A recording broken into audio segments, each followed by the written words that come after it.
When something is new for people and you have this mission from the Lord to do something, a lot of people initially will look at you like you are a crazy person because they don't comprehend and understand what's going on the way that you do. Jesus, for example, when he first did something, people were so shocked that they couldn't believe it. The concept of him dying and going to the cross was so crazy that even his disciples were like, "No, Lord, this will not happen to you." And if you remember, Jesus said, "Get behind me, Satan." So understand that if God has already given you the calling, the affirmation, then when you try to use human logic and all these other voices are coming to you, telling you, "Oh, that doesn't sound good. Oh, you're kind of crazy about doing that." If they don't have the supernatural understanding, the conviction, the calling from God that he's given you, then no matter what happens, even if you try to explain it and tell them all the logical reasoning, they're not going to receive it and understand it. And especially if they're not in the supernatural and being Holy Spirit inspired. They're not necessarily bad people, but you could even say that God purposely closed their eyes such that you would depend solely on him. And they may come around at some point, but when you have to wrestle with a new calling, going to a new destination, creating new relationships, having certain difficult conversations, even making tough financial, life-impacting decisions, these things are so complex that it's not easy to just explain it. You have to go with your gut feeling that comes from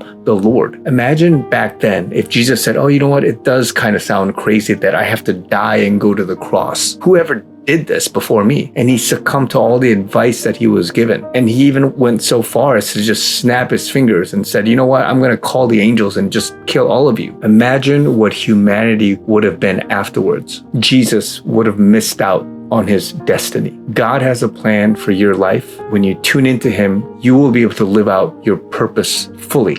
Don't miss out on your destiny because you got caught up listening to all these other voices when you should really have been tuning in and listening to the voice of God. Stand on your convictions and persevere to the end. Guys, I'm sharing a 40-day inspiration series to reach as many people as possible, and your engagement helps the algorithm push it further. So please follow, like, and comment. I'm also fundraising to support myself and my team through a tough season. Links are all down below.